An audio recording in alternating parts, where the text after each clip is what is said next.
Hey everybody, JitteryJay here. How's everybody doing? Good, I hope. Today we're checking out the Ricky Gervais Show, Season 3, Episode 11, entitled Wartime. We only got 2 more after this, and then it's off to finish off An Idiot Abroad. Once we finish that off, it'll be the XFM series that I have a listing for, thanks to my friend Bunny Monster. Thank you for that. Yeah. Anything Carl related, I'm up for. I've said it before. He's my spirit monster, or spirit animal, not spirit monster. I don't know why I was thinking spirit monster. What the hell? I get my words mixed up though sometimes. You have to excuse that. It's my brain's a little weird. It never stops running. We'll put it that way. That's why I love this shirt. It says my brain is giving me the silent treatment today. It's ironic. And it's ironic because my brain never shuts up. Even when I'm trying to sleep, it never shuts up. But that's neither here nor there. We're here to check this out. Anyway, before we do, we're going to hit the like and subscribe buttons on the original video, as the important part of the show, support wherever we go. Speaking of which, the link to the original video will be in the description. There was no link a link to the original uploader will be in the description as well, but they didn't have any other links besides the YouTube channel. Anyway, that's neither here nor there. If I wanted to say, if I yawn during this, it's not because I'm tired or bored. It's because I have between 45 to 50% lung function, and I'm trying to get more air in. Just a heads up. That's why I'm talking like I'm out of breath now, because I am. Comes from smoking for 31 years. I quit in 2017. I still have yet to reap the benefits of quitting. Anyway, let's get into this. See what this one's about. Again, it's titled Wartime. For the past few years, Ricky Gervais, Stephen Merchant, and Karl Pilkington have been meeting regularly for a series of pointless conversations. This is one of them. Testing. Is that all right? Hello and welcome to the Ricky Gervais Show with me, Ricky Gervais, Stephen Merchant. Hello. And the little round-headed buffoon that is Karl Pilkington. All right.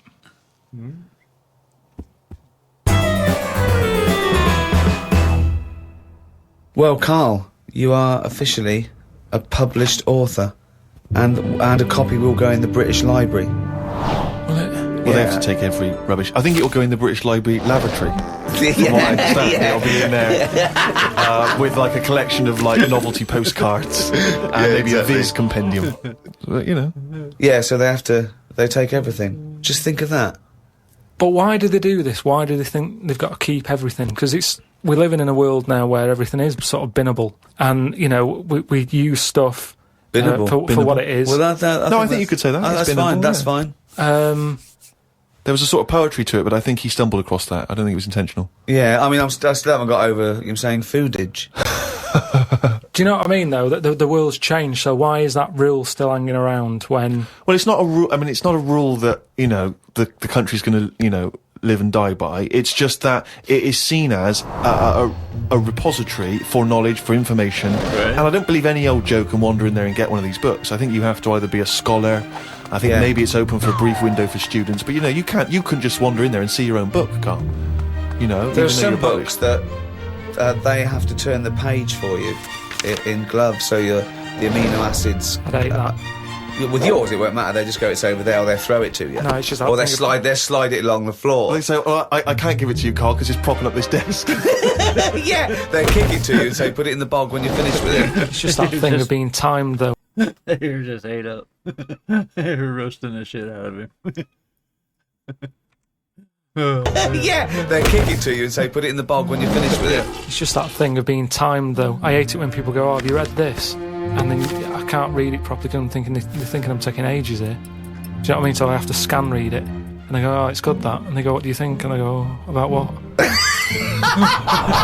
So I hate the fact that someone stood there with gloves on, because that isn't normal, relaxing sort of reading, is it? But it's not, you don't go in to read the Doomsday Book, let's say, in order to just have a relaxing read. You're going in there to study They're it, researchers, historically. to say they're professors and scholars and scientists and historians. They don't wander in because it's raining and they go, what's a good read? There's not a man wearing white gloves turning the pages of the latest Jackie Collins. Exactly.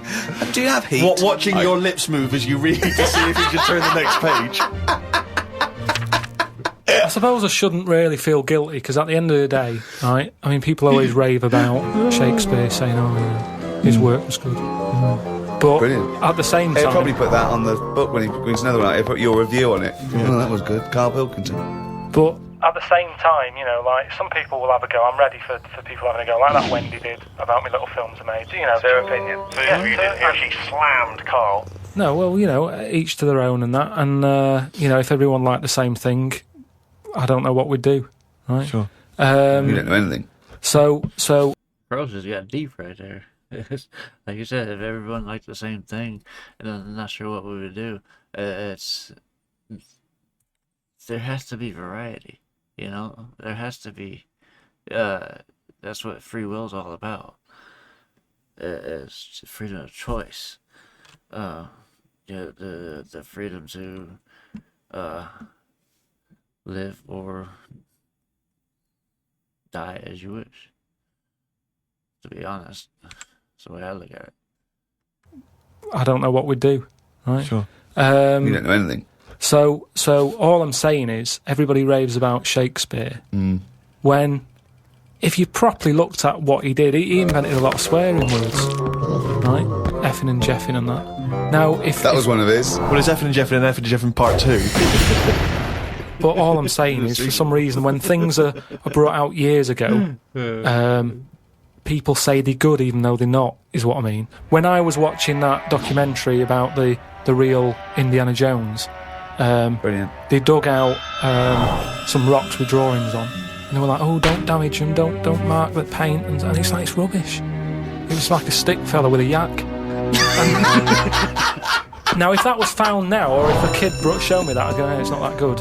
So what I mean is, because stuff's old stuff gets respect. But you're not judging it on its aesthetic merits, you're judging it on its historical importance. I don't think that's fair, though, because when that fella drew that, it wasn't old. He did it when he was knocking about. No, but you must see the difference between you doing a stick man on a wall with a bit of chalk near your local and a cave painting that they date to 10,000 years ago. Yeah, so in 10,000 years' time, when they find my story, will it gain more respect then than it is now? No, less. But why is it? Because people will more and more realise what a buffoon you are. The more research we do, the more you expose yourself as an empty, egg-headed moron. That's a friend speaking right there, Ricky Gervais. No, He loves you like a brother. I just think, you've mentioned him before, Steve, this Peeps fella. Yes. Has he done anything else apart from a diary? Because now I've done a book and a diary. That means you're better than Peeps, is what you're thinking, Well, isn't it? I'm not going to say that until I know, but what else did he do? Well, Pepys wasn't a writer predominantly. I believe he was, like a bureaucrat or something. But he kept a diary which has since become a historical landmark. And what did he say in it? Well, it's again more because it's both well written and it's also an amazing insight social into document a social as well. document. Yeah, Yeah. it's a social document. I mean, of that yours period. is a social document, but it sort of revolves around having egg and chips and a calf and seeing a ladybird, which, you know. But that's today's living. That's Well, what I'm his saying. his describes the Great Fire of London, which is what it's most. It's But best we haven't remembered had for. one of them. If we had one, I'd write it down. I'm only writing what's happening. He was just lucky. He was about in London when that happened.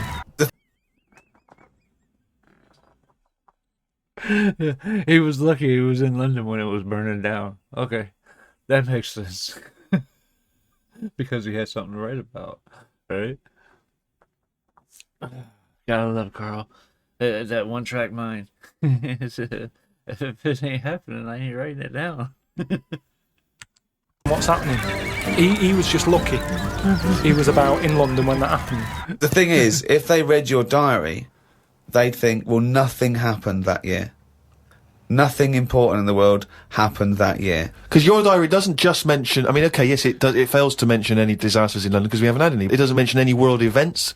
It doesn't mention wars in Iraq, terrorism. It doesn't mention anything. But that's all been wrote about anyway. If you're saying there's a museum that's keeping everything, there's loads of other books for that. Who's looking at the fella whose skulls fell off?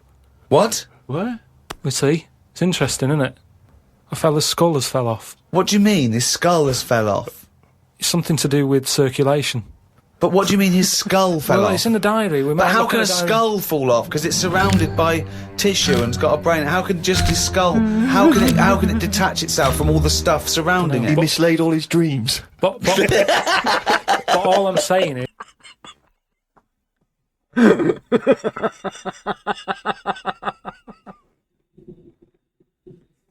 That was messed up. He mislaid all his dreams. Stuff surrounding He it. mislaid all his dreams. But all I'm saying is that's not getting a look in. No, because it's not significant or probably true. Carl, you have the same concepts that you worked out and decided that were true at about 10, I think. I look at life like a Box big of chocolates? book, like a big book. Right, okay, yeah. Right? And you know, sometimes you get halfway through it and you go, even though I've been enjoying it, I've had enough. Give us another book. No. Your metaphor, analogy, whatever you're trying to create there, falls down with "let's have another book." Yeah. No. You can either opt out of life or stick with it till the end. You can't go, be someone else now. You can't do. Well, you get one life to live, you know. You don't get to choose another one just because you don't like the one you're in. Well, sometimes you do. It's all depends on how much you want it and how hard you're willing to work for it. You can always change your status that way. But I see where he's coming from. It's the book of life. Is you only get one life to live. You don't get a second chance at life. When it's over, it's over. With it till the end. You can't go, be someone else now. Right. You can't do that. I know you think you can, and I think in your world you can, you possibly be injected into an old woman's head when you've had enough and you come out a little baby. What I mean is, at the moment, my life, I'm going to live to 74, 75, right? Okay. Right. So yeah, I'm probably on page, what am I on? A book that's got about 200... This is painful, Steve. This is really painful. Carry on. I'm on... I say if my book's got 300 pages in it. Yeah. Few pictures and that. It's a picture book. That's the great thing about Carl's life. It's a book for children. It's a pop-up book. And it just, every page he pops in, he goes, All right. I'm probably on page about 170. Yeah. He's going to die at 74. He's reading a book with a few pictures in with 300 pages and he's on 170. Go on then. So, right, if the book was too thick, right, and there was loads more pages Let me tell you, left, this book is way too thick. Yeah. If the book was more thick, yeah. The book could not be thicker. if there was loads more pages left, I'd go, I can't be bothered reading on. Right. Okay, let him finish the He must analogy. have known that when he saw the book. You don't. Got to finish this analogy, Right. otherwise we're going to be here all night. Listen, he must have known how many pages there were when he got the book out of the library. Yeah, but the way they write books, they're painting pictures more at the beginning, you're going, this is good. And then it gets a bit boring as it goes on, doesn't it? Okay, well that works. So you're saying that you were young. No, it doesn't work. Well, Well, you just accepted that that's what all books are like. No, but there's a little bit of poetry in that because he's actually saying that when he was young, his whole life was ahead of him. He couldn't wait the whole world, the promise that he was given of this world, and now he's a bit jaded and he's more cynical, and he realises that the world hasn't got as much to offer him as he thought it was. Is that what you meant? Yeah. Liar.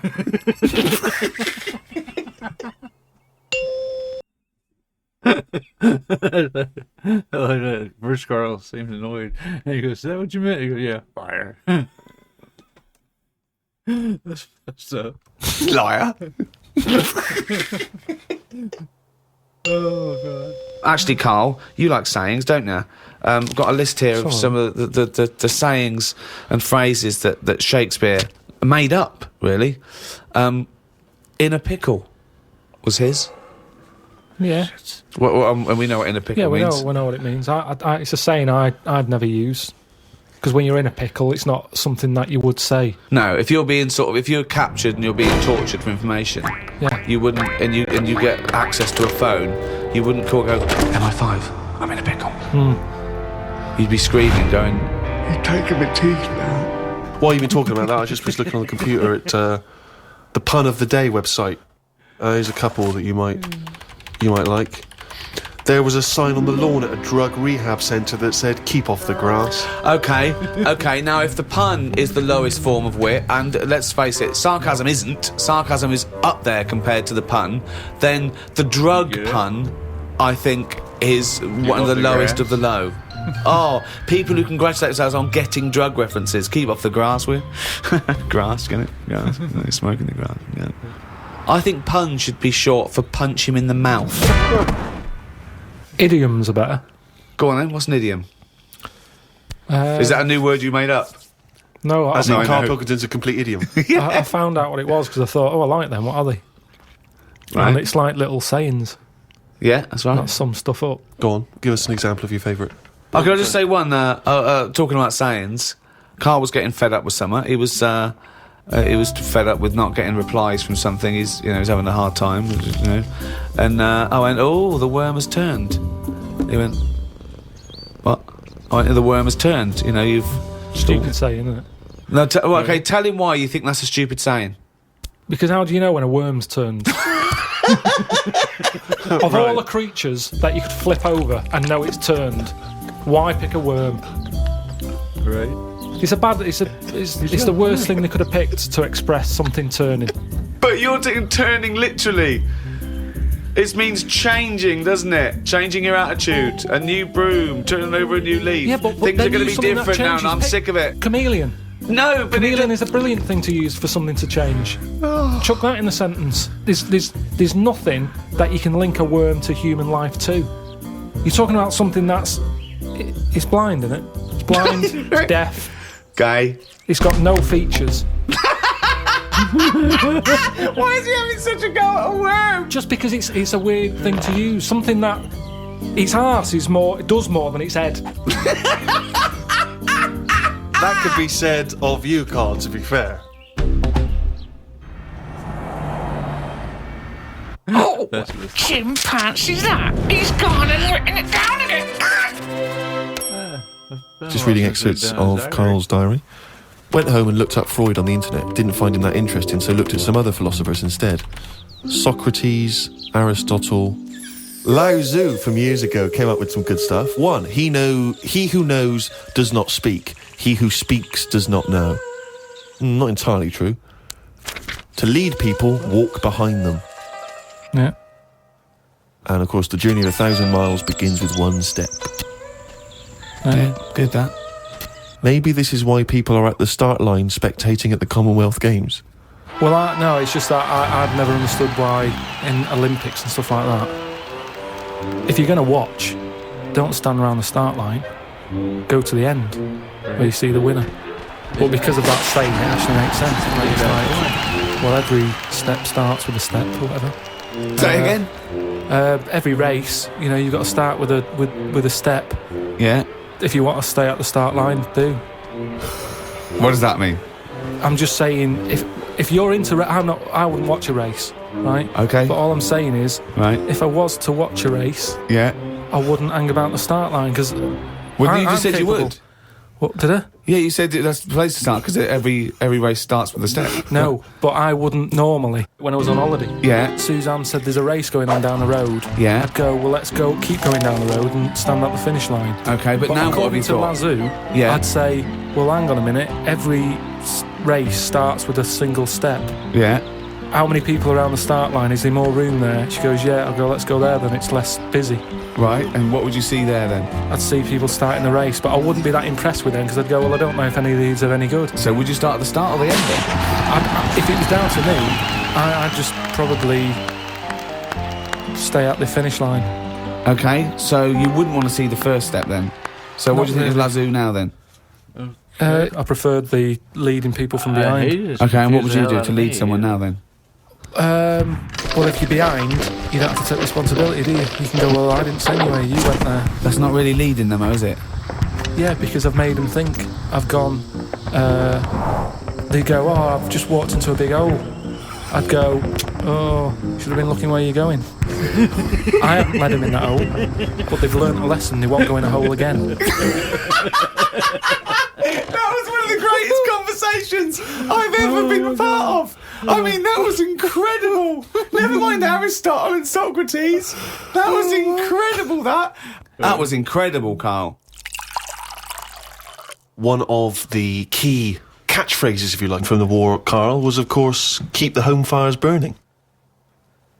Is that like saying you're away, but don't worry, when you come home, the house is warm? Pretty much. Sort of. Yeah. Never forget where you're from. We're remembering We're you. here, waiting for you. Yeah. Again, it doesn't say what it means, so there's you know, risking your life, and you're getting a letter from home saying we've got the heating on. Again, working hard, paying the bills, they've got the heating blaring. Put your coat on. Start panicking, we're keeping the home fires burning. What? I didn't know. What do you mean, what fire? When have we had that in? I thought we had central heating. Who's she got in? Who's this bloke who's moved in, changed the heating system? It's all extra hassle. Do you know what? Yeah, this is why it's best not hearing. Sorry. I was about to flip out over an imaginary scenario. That's messed up. Put your coat on.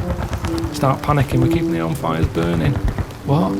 I didn't know. What do you mean, what fire? When have we had that in? I thought we had central heating. Who's she got in? Who's this bloke who's moved in, changed the heating system? It's all extra hassle. Do you know? Yeah, this is why it's best not hearing from people. Go on. I was Brilliant. in the jungle, wasn't I? Yeah. Right? For this programme. Suzanne. Just should explain that Carl wasn't on manoeuvres. We sent Carl around the world for a programme. Well, hang on, though. I want to hear about the fact he was in the jungle and he didn't want to hear anything from home because... No, on a lot of the trips, I had a phone now and again, so I could call Suzanne. When I was in the jungle, I was out of contact for like 5 days. Nothing. Didn't know what was going on where. Right? I get out of the jungle. I call Suzanne up. Everything all right? Yeah. What bills have we got? And then I said, how was it? And she said, it was reassuring. It was all right, and it's reassuring that if you died, it'd be all right.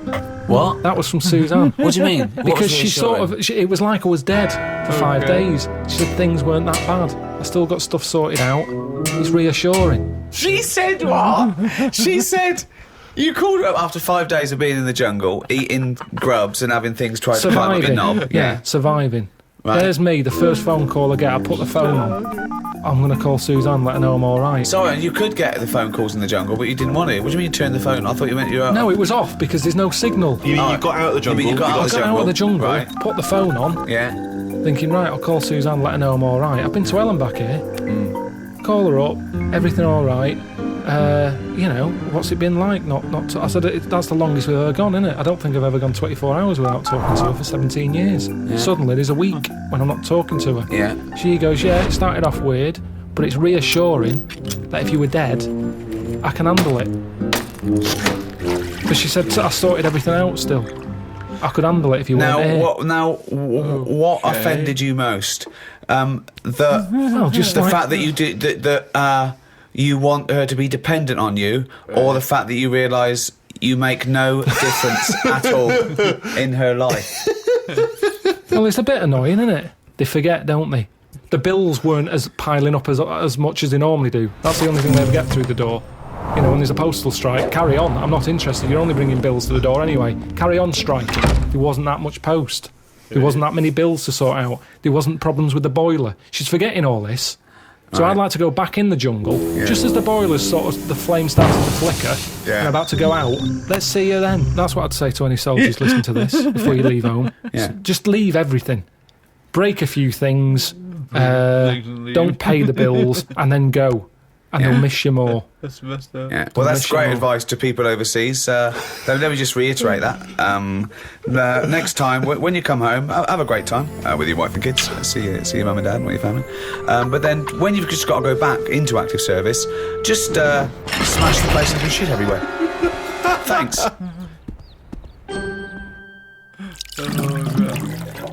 Carl, what's your thoughts on poetry? Oh no. I've never really been a fan of it. There's a surprise. It's sold in a bad light. It's a bit a bit gay, isn't it? I mean, it Okay. depends what sort you're talking about, because maybe there's poetry out there that I haven't heard. There's some poetry gayer than others. Yeah. War poetry can't be gay, can it? That was I haven't people, heard. Go on. people fighting in the trenches and can't be gay. They weren't gay. They were writing to their sweetheart. I don't know his name. Might have been a bloke. I don't know. But So was it a sort of a what sort of poem was it? Was it sort of a limerick, sort of a no, like, it was. Well, there's famous ones, Wilfred Owen and Siegfried Sassoon, and they're very moving. They're about what usually happens is that they talk about why are we here. This is we've been sold a lie here. Yeah. And they really started seeing war in a different light from their point of view in the trenches. Famously, some of them died soon after the. But I they'd prefer written the poem. a proper letter. No sort of crypticness. That's the problem with Right. poems. Okay, You so read you'd it and- have been disappointed to get Dolce et Decorum Est through the post, would you? You'd have just said, "What are you trying to say, mate? What's the weather like? When you're coming home? Did you get my socks?" Well, yeah, sometimes life is a bit like that, and it's like, say what you mean. Right. Well, then. That's Carl. That's Carl to a T. He's got to have everything straightened. You got to put things in a certain way. You got to be straightforward with him. That's the only way he gets it. I'm the same way sometimes. You got to be precise when you give me instructions, because otherwise I'm going to bug the shit out of you until you are. Doesn't really matter what it is that I'm working on, but it's just a way of thinking, I guess. But anyway, Like that, and it's like, say what you mean. Right. Well, then Say what you mean, mean what you you have say. just wiped all art off the face of the earth if you literally just say what you mean. No, I'm just saying in a letter. Say if I was a woman and my fella was fighting in a war. Right. What's your fella's name? Harry. Okay, so Harry, that's right. So when were you married? About 1935. 1935. So you've been married about 4 years. Yeah. Harry, why don't you go off? Oh, you're a woman, aren't you? You don't. Okay. So what did you see in Harry? Why did you like Harry? Was he He just was like funny. butch? He wasn't that butch, but that No. didn't matter back then, did it? In the war. No. And He took everyone. But what did you say when Harry said to you? Well, I thought it was coming because a lot of our friends Right. ended up having Did you to just go hug him and say "Don't go" or something? No point, because that would have just made it tough for him. So, what's the point? Just go with it. But if he I had cried written, after he went. you cried after he went. That's what you do, innit? You wouldn't do it in front of him. He's got to go to battle. Okay, so your man goes off to battle. Right. Then I get a letter from the colonel saying, "Oh, bit of bad news. Harry's dead." Now I get a letter in the post. He said what he meant, didn't he? In the Well, yeah, and they would do, wouldn't they? They wouldn't Yeah. fanny around saying, "Oh, he was on the warpath and the cloud went dark." I go, "What? Just tell me what happened. I don't want a weather forecast." he got shot at the arse and the bullet came out his head. Right. Now, the colonel, he would just tell me the basics. Now, because he sent his by Telegram. telegram, they sent a telegram. The letter I get from Harry has been stamped, so I get it late. Oh, okay. So I get a letter from Harry after he's died. Yeah. Right, and you know he's dead. I know he's dead, so I get Right. this letter with his handwriting on. I'm devastated because I was just getting over his death. Yeah. It's all brought back to me when this That letter fast? drops through the post. Well, yeah, 3 Right. days and you're pretty much over it. It's Harry's handwriting. Yeah. Oh, God, what's this? What's now he I written? open it, Yeah. and instead of saying things are bad here, socks are damp, everything's grim, it's cold, I'm sick of it, there's a poem.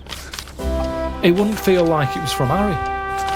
Well, what, Because it's not in his words. Poems are never in the person's words. But didn't you know Harry was a poet when you married him and made love to him No, that he only night? picked it up because other people were doing it. Something to do in the trenches. But when he carried you over the threshold, Carl, and he laid you down and gently kissed you, didn't he say any? Didn't he ever? He must have whispered some sweet nothings into No, it your wasn't hysterical like red that. It head. wasn't like that. Straight to the point. It was like, get your knickers off.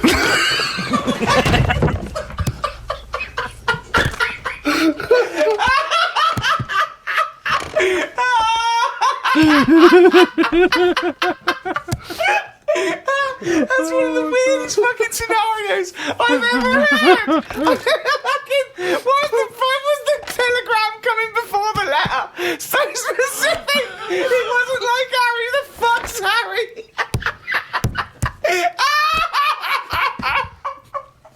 Oh God.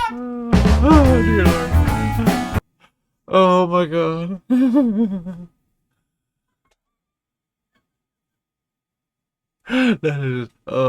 That is just so messed up. Oh, and funny as hell too. I can understand why Ricky fell out of his chair on that one. That was good. I gotta back that up a little bit. I forgot exactly what he said. Oh, now I remember. He said, "Get your knickers off." That's why he fell out of the chair. Oh dear Lord. That's Carl though, straightforward. Say what you mean what you say.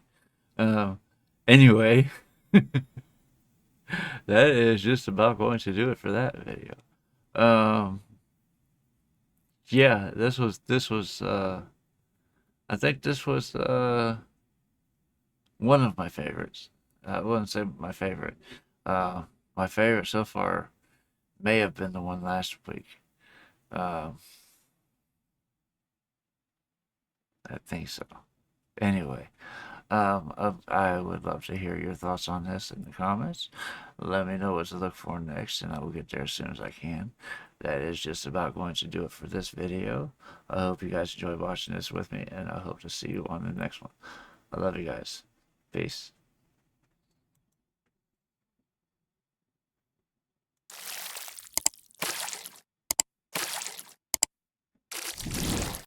Hey guys, make sure to check out one of my other videos right here at JitteryJay.